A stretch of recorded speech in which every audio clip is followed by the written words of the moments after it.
vécurent enfants et firent beaucoup d'heureux. Ils vécurent enfants et firent beaucoup d'heureux. Ils vécurent enfants et firent beaucoup d'heureux. Femme héroïne, femme héros, sous ta poitrine, le sang chaud reprend ainsi. Bonjour à tous et bienvenue sur Les Déroutantes. Aujourd'hui, c'est Nina Barbet que je reçois. Salut Nina. Salut. Je suis très contente de te recevoir aujourd'hui. Tu m'as écrit un beau mail et tu m'as touchée, vraiment. Et j'ai vu ta vidéo et puis tout ton projet, puis ta détermination. Et voilà, j'avais vraiment envie de vous la présenter aujourd'hui. Cette petite nana a 23 ans et elle va vous raconter un petit peu son parcours parce qu'elle est très très étonnante et très déroutante comme on aime. Merci. Alors je t'en prie. Alors mon parcours, je suis née à Paris. Je viens de Paris, je suis dans la danse depuis que je suis toute petite. Je dansais déjà dans le ventre de ma mère, les danseuses aussi. J'ai fait une formation de théâtre, donc j'avais une double formation danseuse et théâtre. D'accord. J'étais au cours Florent à Paris. Les fameux. Voilà. Et puis après, je suis rentrée au Conservatoire national supérieur qui est à Lyon, donc en danse. Et pendant tout ce parcours-là, à côté de ça, je développais aussi un petit peu des pratiques autour du massage, autour de la médecine. Donc par exemple le shiatsu, la réflexologie, le massage thaï. Ça m'a toujours intéressée. Et puis du coup, j'ai terminé il y a 1 an le conservatoire. D'accord. Donc je suis sortie avec mon diplôme de danseuse nationale. Et je suis rentrée dans des compagnies, j'ai même moi-même créé ma compagnie qui s'appelle la compagnie Kessis avec 2 autres amis où on travaillait sur le lien entre théâtre, danse, sur l'inconscient, qu'est-ce qui peut ressortir, qu'est-ce qu'on ne dit pas mais que le corps dit, toutes ces choses-là. Et donc j'adore jouer sur scène, tout ça, mais à côté de ça, il y a vraiment aussi... Aujourd'hui, je tends particulièrement à utiliser en fait la danse. Je l'utilise comme un outil de partage, de communication, un outil pour voyager, un outil pour rencontrer des personnes, pour créer des choses. Et donc je le vois pas forcément comme qu'un spectacle, enfin danser pour être sur scène, mais je le vois vraiment plus comme danser pour être bien déjà dans ma vie de tous les jours, parce que la danse m'a permis de me développer, d'être davantage à l'aise avec mon corps. Et le théâtre, par exemple, ça aide à bien savoir parler, à pouvoir t'exprimer. Enfin, c'est des choses qui devraient pour moi être... la danse, le théâtre et le chant, pour moi, tout le monde en fait devrait apprendre ça. Mais vraiment, c'est des matières qui sont autant importantes que le SVT, que les mathématiques, parce que ça t'apprend aussi à être bien dans ta vie, quoi, à pouvoir avoir de la répartie, à pouvoir avoir conscience de ton corps. Du coup, moi ma formation elle a été plutôt dans l'artistique ou dans le domaine du corps. D'accord. Et donc tu as fait pas mal de tournées, je crois, avec des spectacles conventionnels, peut-être des bases, où tu t'es pas sentie toujours à l'aise. Parfois, ouais. Si je me trompe. C'est pas que je me sentais pas à l'aise, c'est que... tu avais cette démarche de développement autre, en fait, avec la danse, quoi. C'est ça, c'est que j'adorais aussi faire ces spectacles. Notamment l'année dernière, j'ai fait, je sais pas si tu connais Maggie Marin, c'est une chorégraphe assez connue. Non, j'avoue. Voilà, on a fait une tournée avec Maybe, qui est une pièce qui est pour moi incroyable. Et voilà, il y a des pièces, j'adore, mais c'est juste que j'ai envie de plus. Bien sûr. C'est plutôt ça. Et donc ça nous a mené à un projet qui est incroyable, où là, moi je suis restée, pour être polie, sur les fesses, parce que j'ai trouvé ça sublime. En fait, tu as fait donc un voyage autour du monde, si on peut dire, pour aller à la rencontre d'enfants. Ouais. Et voir avec eux ce que c'était que leur notion de mouvement. Exactement. Entre autres. Ouais. Donc je t'écoute, je suis sûre que les gens ont adoré. C'est vraiment magnifique, vraiment. Il va falloir que vous allez voir, je mettrai tous les liens et tout parce que c'est top. On a hâte que ça sorte même. Moi aussi j'ai hâte. Il y a à peu près 1 an, j'ai monté l'association EVI. Échanger, voyager, inspirer. Donc cette école, en fait, cette association, on l'a montée pour réunir un peu différents projets qui avaient des valeurs artistiques, solidaires et un peu à l'international. D'accord. Et du coup, c'était un rêve depuis toujours, je voulais voyager et je voulais utiliser un peu la danse comme aller me former à l'étranger par exemple. Moi je suis danseuse contemporaine, mais j'avais envie d'apprendre un peu par exemple la danse katak. Donc j'avais vraiment cette envie d'aller découvrir et d'enrichir un peu mon parcours de danseuse à travers différentes cultures. Et je me suis vraiment dit, mais si tu vas dans un pays pour prendre des choses, pour apprendre, il faut que tu donnes aussi quelque chose en échange en fait. Enfin, j'avais vraiment cette notion d'équilibre. Je suis de signe astrologie de balance en plus, donc Aussi. j'aime bien quand même trouver l'équilibre entre voilà, comment je donne, comment je... Et du coup j'ai commencé petit à petit à monter ce projet où je me suis dit, bah ok, essaye de trouver peut-être des orphelinats ou des écoles qui pourraient être intéressées pour que bah, toi tu viennes pendant 1 semaine ou 2 semaines donner des ateliers soit sur le corps, sur le massage, sur la danse.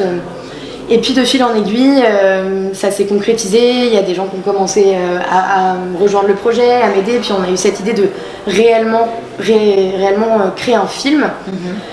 Et du coup là je me suis associée avec Leïla Maker qui est donc une de mes meilleures amies depuis assez longtemps, qui elle est réalisatrice de base. D'accord. Et donc on a eu cette envie de réaliser un film sur la conscience à travers donc 4 pays, donc l'Inde, le Sénégal, la Colombie et la France. Et donc on est allé pendant 1 mois avec des enfants dans chacun des pays. Donc en Colombie on est allé vers Cali, donc pendant 1 mois on a été avec des enfants et moi j'ai donné un stage sur la conscience. Pendant que Leïla elle filmait, etc.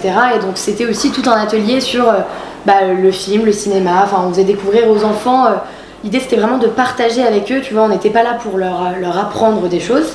On venait pas du tout comme d'un point de vue, ok, on va vous apprendre nous comment on fait ça chez nous ou quoi que ce soit, mais c'était plus, bah ok, nous on connaît ça, et vous, par exemple, en Colombie, votre rapport au corps, il est comment ? Bah, en Colombie, ils sont très, très proches, caliente, tu vois, alors qu'en Inde et au Sénégal, ils vont jamais se toucher, tu vois, c'est très pudique, c'est namasté, enfin, dans les danses, etc., ils se touchent pas forcément.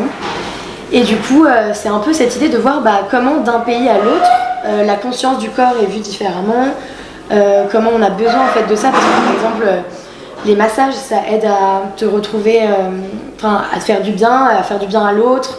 Et pour des enfants en Inde, par exemple, où il y avait beaucoup de violence, tu vois, on était dans un orphelinat, c'était des enfants qui avaient perdu leurs parents.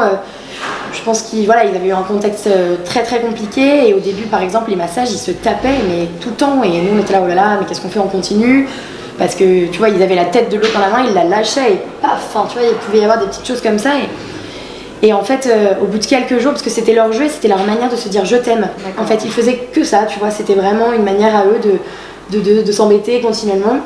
Et au bout de quelques jours, on a commencé à avoir le silence mais radio pendant les cours de massage. Ils voulaient tous se mettre avec nous parce qu'ils savaient qu'avec nous on allait être gentils, on allait leur donner de l'amour en fait, tu vois, être douce et bienveillante. Et petit à petit on les entendait se dire alors si on se met ensemble tu me fais pas mal, etc. Et puis jour après jour ils étaient vraiment ils étaient super attentifs à l'autre, à ce que nous on proposait. Un vrai changement déjà en quelques jours, c'est ça qui est fou. L'éducation, mais les enfants sont des éponges à cet âge-là. Donc si tu vas avec en fait tu leur donnes avec des bonnes intentions, de l'amour, qu'ils sentent que tu es là pour partager avec eux, et il y a un lien qui se crée direct, parce que les enfants ils sentent tout de suite en fait. Et ils ont pas de filtre, donc c'est ils t'aiment ou ils t'aiment pas, mais ils vont pas faire genre ils t'aiment bien. En tout cas j'ai pas cette impression là. Je trouve que les enfants sont naturels. Authentique, tu vois. Et du coup pour moi c'est un travail incroyable de pouvoir échanger comme ça avec des enfants, quoi. Je veux bien te croire. Et du coup le film il s'appelle D'Évidence, et là on est en période de montage en ce moment, et il sort à peu près d'ici 1 an environ. Ça va être top. Alors ça a déjà sonné. Juste pour la faire courte, avant que je vais te poser 2 petites questions, mais juste avant, donc on a dit il y a les 4 pays, le film dans 1 an, le nom du film ? D'Évidence. Ouais. Tu peux nous expliquer D'Évidence ? DES espace VUS espace danse, donc D'Évidence. Super. Plusieurs vies sont en train de danser, tu vois. Magnifique. Donc du coup, alors pour toi une déroutante c'est quoi ? C'est quelqu'un qui bouscule les choses. Donc déroutante c'est au féminin, donc là on entend plus peut-être le côté femme, etc. Mais ouais, c'est quelqu'un qui ose, qui surprend, on va pas forcément s'attendre par exemple qu'elle fasse ça, et puis là elle décide de partir, de s'écouter, et que ça te fait te poser des questions sur peut-être aussi, je sais pas, qu'est-ce que moi j'ai réellement envie de faire. Enfin, moi quelqu'un qui me déroute c'est quelqu'un qui va me questionner, en tout cas. Mais moi je trouve que du haut de tes 23 ans, t'es une sacrée déroutante parce que non mais parce que t'as quand même, enfin moi la manière dont tu m'as écrit ce mail, genre j'ai une to-do list, j'ai des rêves, je vais tous les faire, je vous préviens, hein, c'est un peu ça que j'ai eu et celui-là il est arrivé il y a 1 an, c'est tout frais mais on va aller au bout et puis il y a tout qui fait que et c'est vraiment ça et vraiment je suis très très contente de te retrouver ici pour en parler parce que j'aime beaucoup cette démarche. Et du coup, j'en viens à une autre question pour les gens qui vont regarder cette vidéo. Toi, t'as pas eu peur, 23 ans, tu sortais quand même de grande école, c'est-à-dire que tu aurais pu aussi avoir une carrière très professionnelle de danseur. Voilà, entre guillemets. Donc, t'as pas eu peur, tu vois, de ne pas y aller et de faire ce que ton cœur te demandait. Donc, déjà, tu lui as fait confiance et c'est beau. Et parfois, effectivement, on est embringué dans des vies qui sont pas toujours celles qu'on aimerait vivre, où on a peur de franchir le cap. Peur du regard des autres, peur de tout ça. Est-ce que s'il y a des personnes qui sont en face de nous et qui ont envie justement, qu'est-ce que tu pourrais, voilà, un message, un conseil, qu'est-ce qui toi en tout cas t'a fait basculer à avoir confiance et d'y aller? Parce que déjà je pense qu'à n'importe quel âge on a des rêves et qu'à n'importe quel âge on peut les réaliser. Les seules barrières qu'on se met c'est les nôtres. C'est sûr. Donc je pense que ce qui est important c'est déjà arriver à prendre confiance en soi, enfin avoir confiance en soi et donc à s'aimer. Je pense que c'est une des premières choses, mais je dis ça, j'ai encore du mal à m'aimer vraiment ou avoir. On est tous dans voilà, le chemin. Il y a toujours des choses, je peux perdre confiance en moi à un moment, voilà, on va me dire quelque chose et ça va tout remettre en question, ou alors voilà, on va me, enfin voilà.